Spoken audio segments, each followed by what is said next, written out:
Assalamualaikum warahmatullahi wabarakatuh dan salam sejahtera. Salam Aku Fizio. Saya Muhammad Syarif bin Senan, merupakan fisioterapi anda.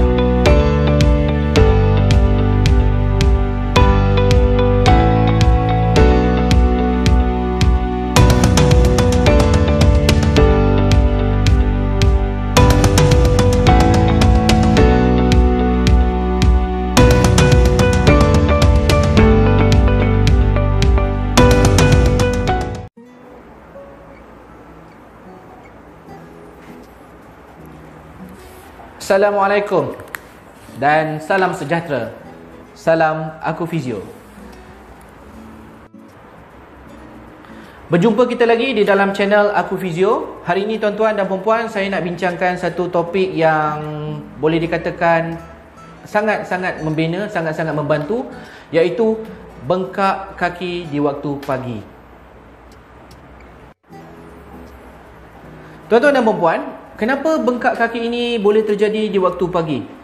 Antara perkara-perkara pertama yang perlu kita ingat, bengkak kaki ini boleh terjadi kepada semua orang, semua bangsa dan juga semua kaum, tanpa mengira apa-apa identiti. Antara faktor-faktor utama tuan-tuan dan puan-puan yang boleh menyebabkan kaki kita ni bengkak, ya, sebagai contohnya, senang saya ceritakan di sini, adalah merujuk kepada 3 faktor, iaitu bagi mereka yang mempunyai masalah kesihatan ataupun kita panggil masalah kesihatan kronik, sebagai contoh hipertensi, diabetik, jantung dan juga kegagalan buah pinggang, masalah-masalah ini memang berlaku ataupun boleh dikatakan kerap berlaku. Yang kedua biasa kita lihat adalah genetik, dan jangan heran kalau benda ini berlaku pada kaum wanita. Ini kerana kaum wanita mempunyai hormon yang berbeza dengan kaum lelaki. Mereka juga melahirkan anak, mereka juga mempunyai tulang yang lebih fleksibel, otot yang lebih fleksibel. Ini juga antara salah satu penyumbang faktor kepada bengkaknya pada bahagian kaki. Post trauma ataupun post pembedahan.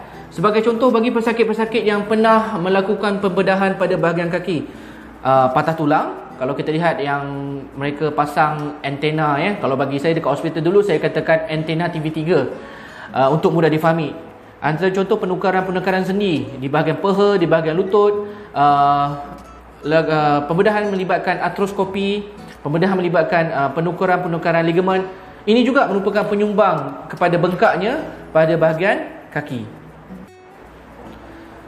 Faktor yang paling selalu berlaku, kecederaan. Kecederaan ni tuan-tuan, kita memang tak boleh nafikan, ianya merupakan salah satu pencetus ataupun salah satu benda yang boleh trigger pada tubuh badan manusia itu, dan bengkak kaki juga boleh terhasil apabila berlakunya kecederaan. Faktor ini juga merupakan salah satu faktor yang boleh dikatakan berlawanan jantina. Apabila kita lihat kaum wanita ataupun kaum perempuan lebih kerap menghadapi masalah bengkak kaki ini. Ini kerana tuan-tuan, mereka mempunyai hormon ataupun kita katakan hormon yang berbeza dengan kaum lelaki. So keadaan ini akan kerap terjadi jika berlaku perubahan pada struktur tubuh badan mereka sendiri. Sebagai contoh, ketika mengandung dan juga ketika datang bulan. Okey tuan-tuan dan puan-puan, bagaimana kita nak tahu kaki kita bengkak di waktu pagi? Pertama sekali, apa yang kita lihat pada kulit kaki kita, ianya akan nampak berkilat, ya, berkilat, dan ada waktunya urat-urat pada bahagian kaki kita ni akan hilang. So ini juga merupakan salah satu tanda-tanda kaki kita mengalami kebengkakan.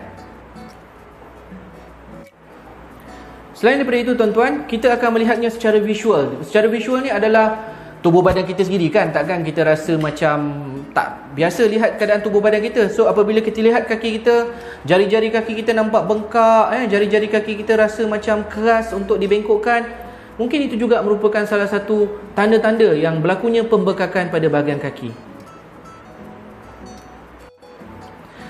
Antara yang biasa kita lihat kebengkakan pada bahagian kaki ini adalah ianya kerap berlaku di waktu pagi, terutamanya selepas kita bangun tidur, sebelum kita pergi ke bilik air. Selalunya waktu itu kita akan nampak bahagian kaki kita ini berada dalam keadaan saiz yang sekali ganda ataupun 2 kali ganda daripada yang normal. Sedar tak tuan-tuan dan perempuan? Ada ketikanya waktu pagi bengkak dan waktu petang dia surut. Ini kerana waktu kita berjalan, waktu kita bergerak, pengaliran darah pada bahagian kaki ini menjadi lancar. Apabila ianya menjadi lancar tuan-tuan dan perempuan, maka bengkak pada bahagian kaki ini boleh disurutkan. Selalunya tuan-tuan dan perempuan, simptom-simptom kaki bengkak ni dia datang dalam pelbagai bentuk, pelbagai rasa.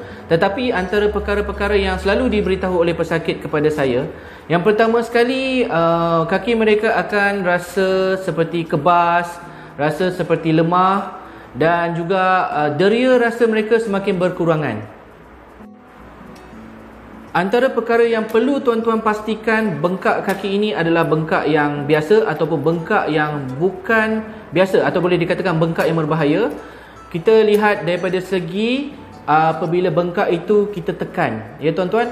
Jika tuan-tuan tekan pada bahagian kaki yang bengkak dan ianya tidak timbul, ini menandakan bahagian pengaliran darah tuan-tuan ataupun bahagian tisu di bawah kaki tuan-tuan berada dalam keadaan yang tidak baik. Ianya dikenali sebagai pitting oedema, dan benda ini selalunya menunjukkan kita mempunyai masalah daripada segi buah pinggang dan juga jantung. Bagi saya tuan-tuan dan perempuan, jika tanda-tanda ini berada di dalam situasi tubuh badan tuan-tuan dan perempuan, pastikan tuan-tuan berjumpa dengan doktor dalam keadaan yang segera. Tetapi jika tuan-tuan bangun pagi, tuan-tuan pegang pada tapak kaki tuan-tuan pegang pada bahagian anggota kaki tuan-tuan tekan dan dia tenggelam tetapi timbul kembali, dia tidak merasa sakit dan tuan-tuan lihat bengkaknya adalah bengkak yang minimal, saya boleh berkatakan itu merupakan bengkak yang disebabkan oleh perubahan struktur di dalam tubuh badan kita. Okey tuan-tuan dan perempuan, bagaimana kita nak atasi masalah bengkak kaki ini? Okey, selalunya saya akan nasihatkan kepada pesakit-pesakit saya, kalau bengkak itu adalah bengkak yang biasa, bukan melibatkan bengkak yang berbahaya, saya akan nasihatkan mereka untuk lakukan senaman asas yang dipanggil ankle pumping exercise. Senaman ini tuan-tuan saya galakkan mereka lakukan 2 kali sehari. 1 kali sebelum tidur dan 1 kali lagi selepas bangun tidur. Very simple, very easy to understand. Okey, caranya tuan-tuan, hujung kaki kita ni ataupun kita panggil ankle kita ni tuan-tuan, hanya perlu digerakkan ke atas dan ke bawah sebanyak 30 kali dan dilakukan berulang kali dengan kaki yang kiri dan juga kanan. Okey, apabila tuan-tuan lakukan pada ankle pumping ini berulang kali, satu kelebihan tuan-tuan dapat adalah pengaliran darah yang lebih optimum dan juga dia akan mengurangkan bengkak dengan kadar segera. Selain daripada itu tuan-tuan, saya galakkan mereka juga yang mempunyai masalah bengkak kaki waktu pagi ini, sebelum tidur malam dipakaikan satu stokin yang kita panggil compression socks, ya. Ada orang katakan, compression socks ni kita pakai kalau kita buat pembedahan, ya, maksudnya kita lakukan pembedahan besar, kita pakai. Yes, it's true. Tetapi tuan-tuan, untuk membantu bagi mereka yang mengalami masalah bengkak kaki tanpa disedari ini, compression socks merupakan salah satu alternatif yang boleh dikatakan membantu dan juga senang untuk dipraktiskan.